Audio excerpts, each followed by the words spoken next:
निर्मला हत्या प्रकरण शंकास्पद भारतीय नागरिकको डिएनए म्याच भएन। बुटोलको तामनगरमा रोकिराखेको ट्रकमा कार ठोक्किँदा 3 जनाको मृत्यु। हराएका 5 बालबालिकाको मध्यरातमा चन्द्रागिरी जंगलबाट सकुशल उद्धार। एमसीसीमा प्रचण्डको दोहोरो भूमिकाको व्यापक विरोध। 3 व्यवसायीको हत्या प्रकरण भारततिर उम्किसकेका अभियुक्त पनि पक्राउ परे। पहिले खाल्डो तयार गरेर गरेका थिए हत्या। उपत्यकामा सवारी साधनमा लगाइएको जोरबिजोर प्रणाली आजबाट हट्यो। सुन र ल्यापटप सहित विमानस्थलबाट 4 जना पक्राउ। आन्तरिक हवाई उडानको भाडा दर बढ्यो, कहाँको कति, यो सम्बन्धी जानकारी। राप्रपाका पूर्व अध्यक्ष कमल थापाले गरे नयाँ पार्टी घोषणाको संकेत। नेकपा माओवादी केन्द्रका अध्यक्ष पुष्पकमल दाहाल प्रचण्डलाई जनता समाजवादी पार्टीका नेता बाबुराम भट्टराईले दिए पाखण्डीको संज्ञा। भिजिट भिसामा गई अल्पत्र परेका नेपालीहरूको उद्धारको लागि श्रम मन्त्री युएई जाँदै। चीनबाट रासायनिक मल आयातको निर्णय अल्पत्र मोलको हाहाकार हुने संकेत। एमाले नेता खगराज अधिकारीको टिप्पणी, प्रचण्डको पोल खुलेको देख्नु भएन। सरकारका प्रवक्ता भन्छन् भ्रमहरू चाँडै दूर भएर एमसीसी कार्यान्वयनमा जान्छ। 2 वर्षमा थपिए 1,46,00,000 इन्टरनेट प्रयोगकर्ता। कोरियाले बनायो नाकमा मात्रै छोप्ने अनौठो माग। भ्रष्टाचार गरेर 2 वर्ष जेल बसेका पूर्व आइजिपी राज्यबाट पेन्सन खाँदै। दुर्गा परसाईको सुरक्षा बडीगार्ड 10 जना, मासिक 10 लाख खर्च। जुम्लामा जडीबुटी टिप्न गएका 2 जनाको मृत्यु। हिउँमा फसेका 34 जनाको अझै उद्धार हुन सकेन। जानकी मन्दिरलाई विश्व सम्पदा सूचीमा राख्न मधेसी आयोगको माग। शरीरमा एकसाथ 85 चम्चा अडाएर विश्व कीर्तिमान। र ट्रक चालकको लगातारको हडतालपछि क्यानाडाको ओटावामा आपतकाल घोषणा। नमस्कार, इन्साइड नेपाल न्युज टिभीमा यहाँहरू सम्पूर्णलाई हार्दिक स्वागत छ। म सुजन पौडेल। कञ्चनपुरकी निर्मला पन्तको बलात्कार र हत्या अनुसन्धानको सिलसिलामा पक्राउ गरिएका भारतीय नागरिकको डिएनए म्याच नभएको छ। डिएनए म्याच नभएसँगै जिल्ला प्रहरी कार्यालय कञ्चनपुरले उनलाई रिहा गरेको छ। 2078 मङ्सिर 25 मा पक्राउ गरिएका भारतीय नागरिक निकार अली हसनलाई डिएनए म्याच नभएसँगै थुनामुक्त गरिएको नेपाल प्रहरीका प्रवक्ता एसपी विष्णु कुमार केसीले जानकारी दिनुभयो। 10 साउन 2075 मा कञ्चनपुरको भीमदत्त नगरपालिका उल्खा टाम्की निर्मला पन्तको बलात्कारपछि हत्या भएको थियो। 13 वर्षीय निर्मलाको हत्यामा संलग्न रहेको आशंकामा पक्राउ गरिएका हसन कञ्चनपुर स्थित निर्मला पन्तको हत्या भएको ठाउँ नजिकै तरकारी खेती गर्थे। रूपन्देहीको बुटोल तामनगर सडकमा रोकिराखेको ट्रकमा कार ठोक्किँदा कारमा सवार 3 जनाको मृत्यु भएको छ। दुर्घटनामा कारमा सवार 2 जना गम्भीर घाइते भएका छन्। बुटोल उपमहानगरपालिका वडा नम्बर 12 तामनगर नजिक पूर्व पश्चिम राजमार्गमा रोकिराखेको लु 2 ख 9772 नम्बरको ट्रकमा लु 3 च 4442 नम्बरको कार सोमबार बिहानै ठोक्किएको थियो। दुर्घटनामा 1 जनाको घटनास्थलमै र 2 जनाको उपचारको क्रममा अस्पतालमा मृत्यु भएको प्रहरीले जानकारी दिएको छ। घाइतेहरूको लुम्बिनी प्रादेशिक अस्पताल बुटोलमा उपचार भइरहेको छ। मृतक र घाइतेको शनाखत हुन बाँकी रहेको इलाका प्रहरी कार्यालय बुटोलले जनाएको छ। शनिबार दिउँसो चन्द्रागिरीमा हिउँ खेलेर फर्कने क्रममा हराएका 5 बालबालिकालाई प्रहरीले मध्यरातमा सकुशल उद्धार गरेको छ। चन्द्रागिरी नगरपालिका 6 महादेव स्थान बस्ने रिता गुरुङ, सौभाग्य गुरुङ, सहज गुरुङ, जेनिसा गुरुङ र एर्विन गुरुङलाई मध्यराती 1:15 बजे जंगलमा फेला पारी आफन्तको जिम्मा लगाइएको प्रहरीले जनाएको छ। बालबालिकाहरू हिजो दिउँसो हिउँ खेल्न चन्द्रागिरी गएको र सम्पर्कविहीन भएको सूचना राति 8:30 बजे प्रहरीले पाएको थियो। प्रहरीका अनुसार सूचना पाए लगत्तै डीएसपी ढिल्ली नारायण पाण्डेको नेतृत्वमा विपद व्यवस्थापन गुल्म सामाकोशीका सहित 37 जना प्रहरीको टोलीले 5 घण्टा लामो अपरेसनपछि बालबालिकालाई सकुशल फेला पारेको हो। माओवादी अध्यक्ष पुष्पकमल दाहाल प्रचण्डले एमसीसी संशोधन नगरी संसदबाट अनुमोदन नहुने बताउँदै आएका छन्। तर प्रधानमन्त्री शेरबहादुर देउवा र दाहालले संयुक्त रूपमा एमसीसी मुख्यालयलाई लेखेको पत्रमा भने अर्कै भाषा प्रयोग गरेको पाइएको छ। सम्झौता संसदबाट अनुमोदनका लागि सदनमा सकेसम्म चाँडै पेश गर्न संयुक्त रूपमा सभामुखलाई आग्रह गर्ने पत्रमा जनाइएको छ। तर दाहालले सचिवालय मार्फत आइतबार साँझे उक्त पत्रबारे स्पष्टीकरण सार्वजनिक गरेका छन्। उक्त पत्रबारे राजनैतिक वित्त तथा जनस्तरमा गरिएका टीका प्रति गम्भीर ध्यानाकर्षण भएको सचिवालयले जनाएको छ। प्रधानमन्त्रीमाथि एमसीसी पारित गर्नै पर्ने दबाव भएकाले राष्ट्रिय हित तथा गठबन्धन र सरकारको रक्षाका लागि मात्र पत्र लेखिएको जनाइएको छ। राष्ट्रहितलाई केन्द्रमा राखेर नेतृत्वले गरेको कूटनीतिक पहललाई गलत रूपमा व्याख्या गर्नु र अनावश्यक उछाल्नुको अर्थ छैन, स्पष्टीकरणमा भनिएको छ। एमसीसी परियोजना परिमार्जन बिना पारित गर्नु हुँदैन भन्नेमा माओवादी दृढ रहेको जनाइएको छ। दाहालले यसअघि भने आफूले पत्र नलेखेको बताउँदै आएका थिए। माओवादी केन्द्र र एकीकृत समाजवादी एमसीसी बिना संशोधन अनुमोदन गर्न नसकिने भनेर पार्टीको नीति नै बनाएका छन्। यसकारण पनि देउवालाई संसदमा एमसीसी लैजाने वातावरण बनिरहेको छैन। प्रधानमन्त्री हालै दाहाल र नेपालसँग कुन कुन मुद्दामा असहमति रहेको भन्दै लेखेर दिन भन्नुभएको थियो। माओवादी नेता देव गुरुङले एमसीसीका विषयमा सहमति र समझदारी नभएको बताउनुभयो। अब अति कम समय हामीसँग बाँकी छ, त्यसैले चुनावपछि एमसीसीका विषयमा लगौं भन्ने अध्यक्षज्यूको प्रस्ताव थियो।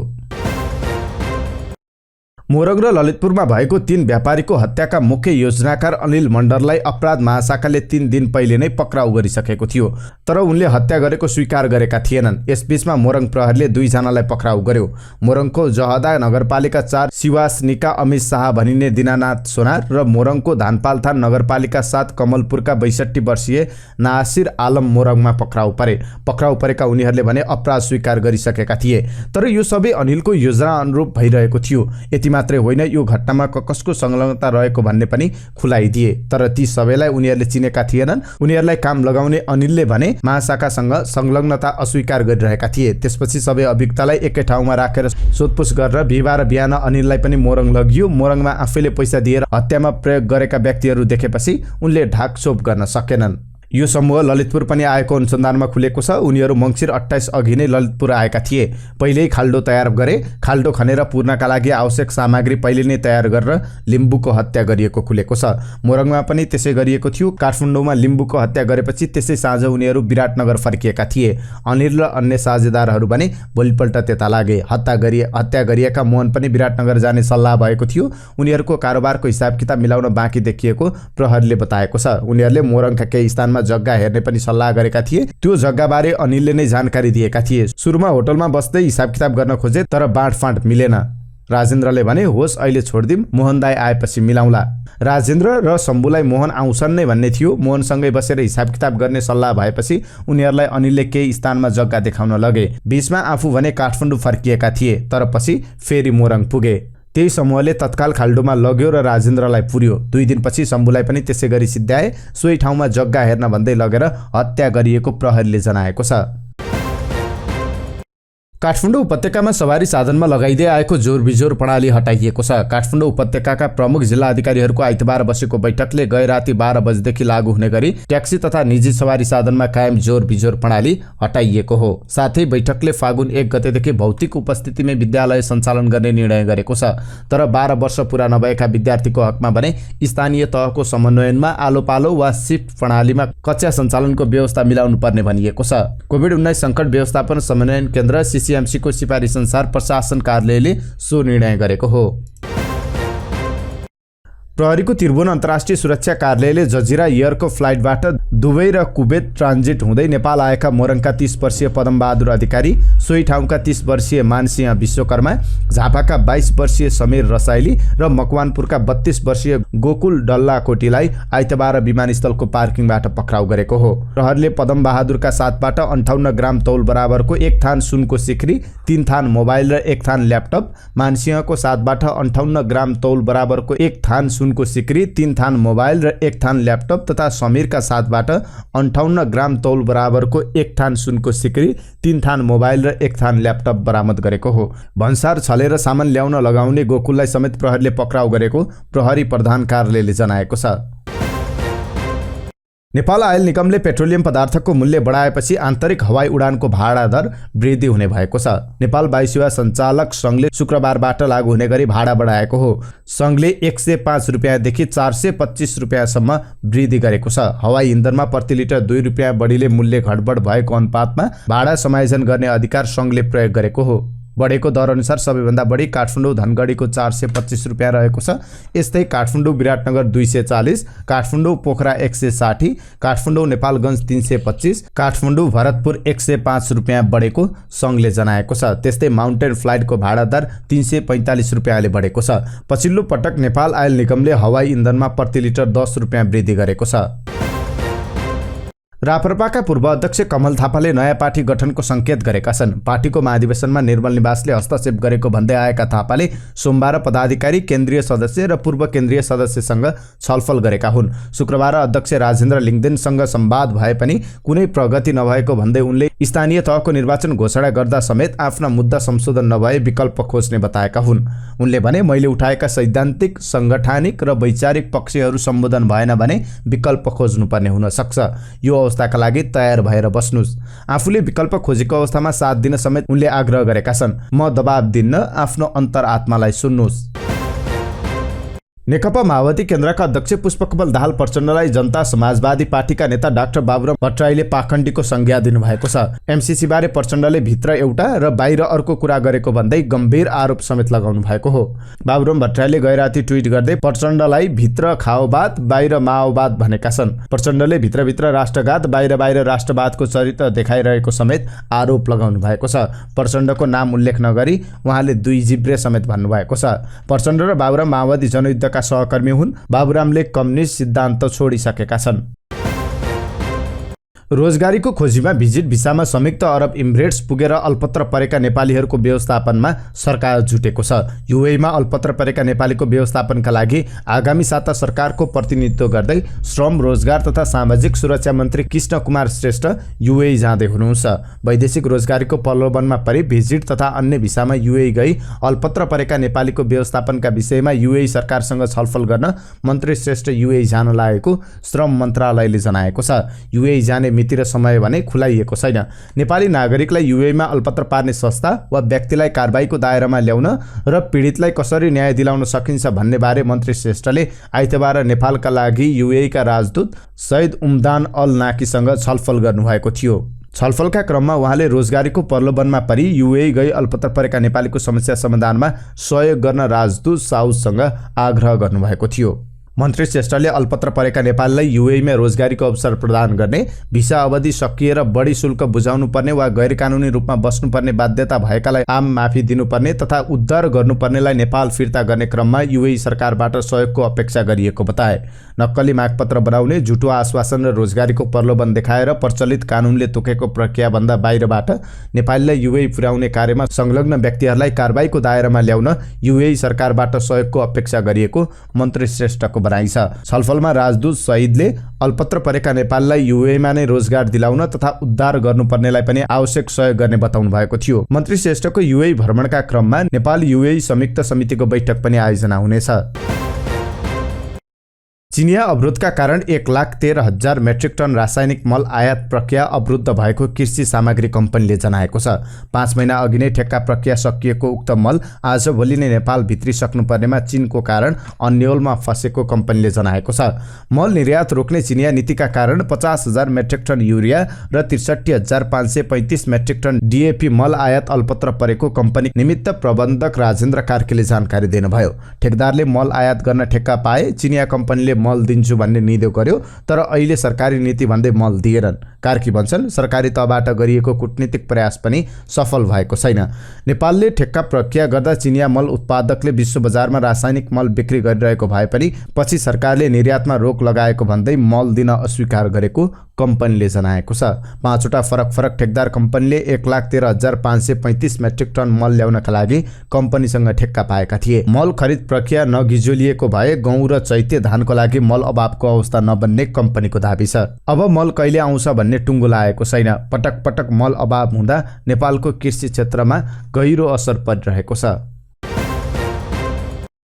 नेकपा एमालेका स्थायी समिति सदस्य खगराज अधिकारीले आफ्नो पार्टी एमसीसीको पक्ष र विपक्ष कुनै कितामा नरहेको बताउनु भएको छ।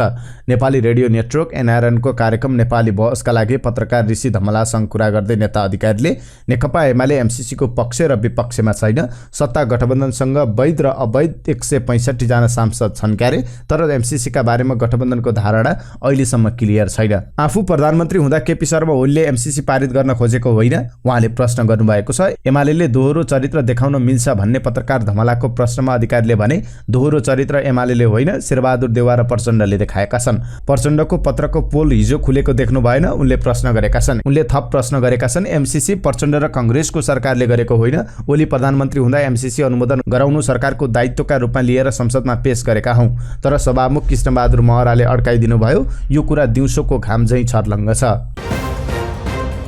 सरकारका प्रवक्ता समेत रहनुभएका सञ्चार तथा सूचना प्रविधि मन्त्री ज्ञानेन्द्र बहादुर कार्कीले अमेरिकी सहयोग सम्बन्धी सम्झौता मिलेनियम च्यालेन्ज कम्प्याक्ट एमसीसी चाँडै कार्यान्वयनमा जाने बताउनु भएको छ। आइतबार प्रधानमन्त्री शेरबहादुर देउवा, विपक्षी दलका नेता केपी शर्मा ओली र माओवादी केन्द्रका अध्यक्ष पुष्पकमल दाहाल प्रचण्ड बीचको भेटपछि मन्त्री कार्कीले यस्तो विश्वास व्यक्त गर्नुभएको हो। अमेरिकाले दिएको टाइमलाइन फेब्रुअरी 28 भित्र एमसीसी पास हुन्छ भन्ने पत्रकारको प्रश्नमा मन्त्री कार्कीको जवाब छ, एमसीसीको विषयमा जुन बहस चलिराखेको छ, जुन किसिमको भ्रम र आशंकाहरू छन्, त्यो चाँडै नै दूर भएर यो कार्यान्वयनमा जान्छ। विगत 2 वर्षमा नेपालमा इन्टरनेट सब्स्क्राइबरको संख्या करिब 1.5 करोडले बढेको छ। 2076 मङ्सिर यता मात्रै 1,46,67,000 इन्टरनेट प्रयोगकर्ता बढेको नेपाल दूरसञ्चार प्राधिकरणले जनाएको छ। यसमा फरक इन्टरनेट कम्पनीको सेवा लिइरहेका एउटा ग्राहकलाई पनि युनिक प्रयोगकर्ताका रूपमा गणना गरिएको छ। 2076 मङ्सिरमा 2,13,73,000 रहेको इन्टरनेट प्रयोगकर्ताको संख्या अहिले जनसङ्ख्या भन्दा बढी 3,60,41,000 पुगेको नेपाल दूरसञ्चार प्राधिकरणको MIS रिपोर्टले देखाएको छ। नेपाल दूरसञ्चार प्राधिकरणका अनुसार जनसङ्ख्याको अनुपातमा 118% जनता इन्टरनेटको पहुँचमा छन्। कतिपय एकै व्यक्तिले दोहोरो रूपमा इन्टरनेट प्रयोग गरिरहेका कारण प्रयोगकर्ताको संख्या जनसङ्ख्या भन्दा धेरै देखिएको हो। प्राधिकरणको MIS रिपोर्टका अनुसार अहिले इन्टरनेट बजारमा मोबाइल ब्रोडब्यान्ड इन्टरनेटकै दबदबा छ, तर फिक्स्ड ब्रोडब्यान्ड तर्फ पनि ग्राहक तीव्र दरमा बढिरहेका छन्। कोरोना महामारीको यो समयमा मास्क हाम्रो अनिवार्य पहिरन जस्तै बनिसकेको छ। कोरोना भाइरसबाट जोगिनका लागि सबैभन्दा प्रभावकारी उपाय भनेकै मास्क हो। तर कतिपय मानिसहरूलाई नाकमुख छोप्ने मास्क लामो समयसम्म लगाउँदा श्वास प्रश्वास जन्य समस्या हुन थालेको छ। यसै समस्यालाई मध्यनजर गर्दै दक्षिण कोरियाली कम्पनी एटम्यानले अनौठो मास्क बनाएको छ, जसले केवल नाक मात्रै छोप्दछ। यो मास्क लगाएपछि मुख खुल्ला रहन्छ, त्यसैले यसलाई मास्क नभनी कोक्स नाम दिएको छ। हुन त यो मास्क पूर्ण आकारमा हुन्छ, तर फोल्ड गरेर केवल नाकमा मात्र लगाउन सकिन्छ। यो अनौठो डिजाइनका कारण खास गरी खानपिन गर्ने बेलाका लागि यो मास्क निकै उपयोगी देखिन्छ। खाने बेलामा समेत मास्क सबै फुकाल्नु पर्दैन र नाक छोपिरहन पाइन्छ। साथै नाकमुख छोपिँदा श्वास फेर्नै कठिन पर्ने मानिसहरूका लागि समेत उपयोगी हुन सक्छ। भ्रष्टाचार मुद्दामा दोषी ठहर भएर सजाय भएका सरकारी कर्मचारीले मासिक निवृत्ति भरण पाइरहेका छन् भनेको सुन्दा तपाईलाई अचम्म लाग्न सक्छ, तर यो साँचो हो। नेपाल प्रहरीका पूर्व महानिरीक्षक IGP ओम विक्रम राणा भ्रष्टाचार मुद्दामा दोषी ठहर भएर जेल समेत बसेका थिए, तर उनलाई आजका दिनसम्म राज्यले नियमित पेन्सन दिँदै आएको छ। राणाले पेन्सन बापत मासिक 48,355 रुपियाँ बुझ्ने गरेका छन्। राष्ट्रिय वाणिज्य ब्याङ्कमा रहेको खातामा उनको पैसा महिनै बिक्से जम्मा हुन्छ। पछिल्लो पटक गत माघ 14 गते उनको पेन्सन खातामा गएको हो। राणाले 2065 असोज 2 गते 30 वर्ष सेवा अवधिका कारण अनिवार्य अवकाश पाएका थिए। उनी 2 वर्ष नेपाल प्रहरीको IGP भए। सुडानमा खटिने अन्तर्राष्ट्रिय शान्ति मिसनका लागि आवश्यक पर्ने सामग्रीहरू APC खरिदमा घोटाला गरेको भन्दै अख्तियार दुरुपयोग अनुसन्धान आयोगले तत्कालीन नेपाल प्रहरी संगठन प्रमुख रमेश चन्द ठकुरी सहित पूर्व IGPहरू हेमबहादुर गुरुङ र ओम विक्रम राणा सहित अन्य विरुद्ध 2068 साल जेठ 18 गते विशेष अदालतमा मुद्दा दायर गरेको थियो। विशेष अदालतले तोकेको धरौटी तिर्न नसकेपछि राणा 11 दिन जेल बस्नु परेको थियो। पछि उनी धरौटी बुझाएर छुटेका थिए। विशेष अदालतका न्यायाधीशहरू गौरी बहादुर कार्की, ओम प्रकाश मिश्र र केदार प्रसाद चालिसेले राणालाई 2 वर्ष कैद र 17,06,08,224 रुपियाँ जरिवाना गर्ने फैसला सुनाएको थियो। उक्त फैसला विरुद्ध राणा सर्वोच्च अदालत गएका थिए। सरकारका एक मन्त्रीले नै घरमा सुरक्षाकर्मीहरू गाडी नराखेको सुन्नु भएको छ र धेरैलाई थाहा नहुन सक्छ।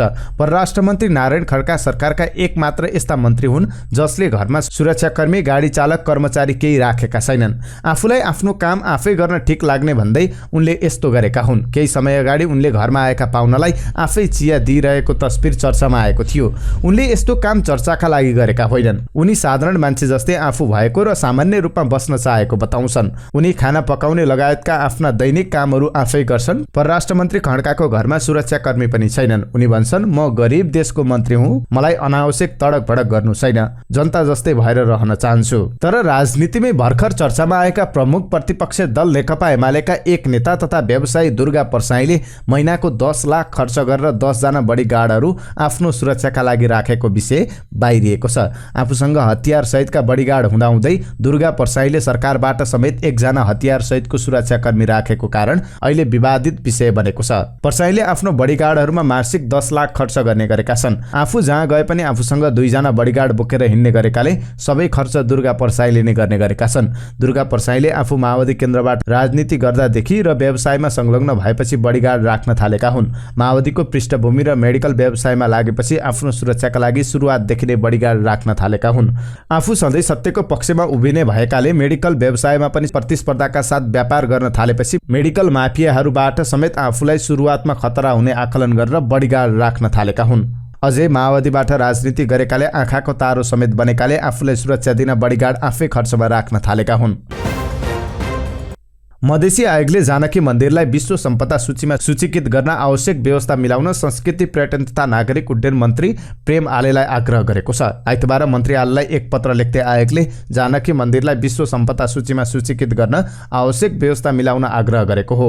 आयोगका अध्यक्ष डाक्टर विजय कुमार दत्तले जानकी मन्दिरलाई विश्व सम्पदा सूचीमा सूचीकृत गर्दा यस क्षेत्रको धार्मिक, सामाजिक तथा पर्यटकीय गरिमा बढ्ने उल्लेख गर्नुभएको छ।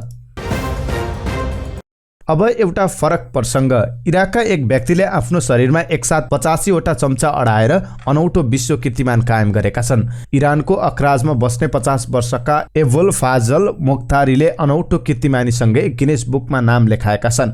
आफूले बच्चैदेखि आफूमा यो क्षमता देखेको र धेरै वर्ष अभ्यास र कडा मेहनतबाट क्षमतामा वृद्धि गर्दै विश्व कीर्तिमान कायम गरेको बताएका छन्। आफूले जुनसुकै चिज पनि आफ्नो शरीर सन्तुलनमा अडाउन सक्ने उनी बताउँछन्। समतह सतह भएका प्लास्टिक, गिलास, फलफुल, ढुङ्गा काठदेखि बच्चा समेत उनले जिउमा टाँसेर अड्याउन सक्छन्। क्यानाडामा ट्रक चालकहरूको लगातारको हडताल र प्रदर्शन गरेपछि क्यानाडाको राजधानी ओटावामा आपतकाल घोषणा गरिएको छ। ओटावाका मेयर जिम वाटसनले कोभिड महामारी बीच राजधानी ओटावामा प्रदर्शन जारी रहेकाले नियन्त्रणका लागि आपतकाल घोषणा गरिएको जानकारी दिनुभएको छ। कोरोना विरुद्ध खोप लगाएको प्रमाणपत्र देखाउनुपर्ने लगायतका नियमप्रति असन्तुष्टि जनाउँदै ट्रक चालकले प्रदर्शन गरिरहेका छन्। लगातारको प्रदर्शनले स्थानीय जनताको शान्ति सुरक्षामा खलल पुगेको भन्दै आपतकाल घोषणा गरिएको हो। आपतकालको समयमा प्रदर्शन गर्न रोक लगाइएको छ। यसैबीच राजधानी ओटावामा स्वतन्त्रताका लागि भन्दै आयोजना गरिएको प्रदर्शनमा सहभागी र प्रहरी बीच ठाउँ-ठाउँमा झडप समेत भएको छ। अमेरिका र क्यानाडाको सीमा पार गर्ने ट्रक चालकका लागि कोरोना विरुद्धको खोप अनिवार्य गरिएको प्रति ट्रक चालकहरूको सबैभन्दा धेरै असन्तुष्टि देखिएको छ।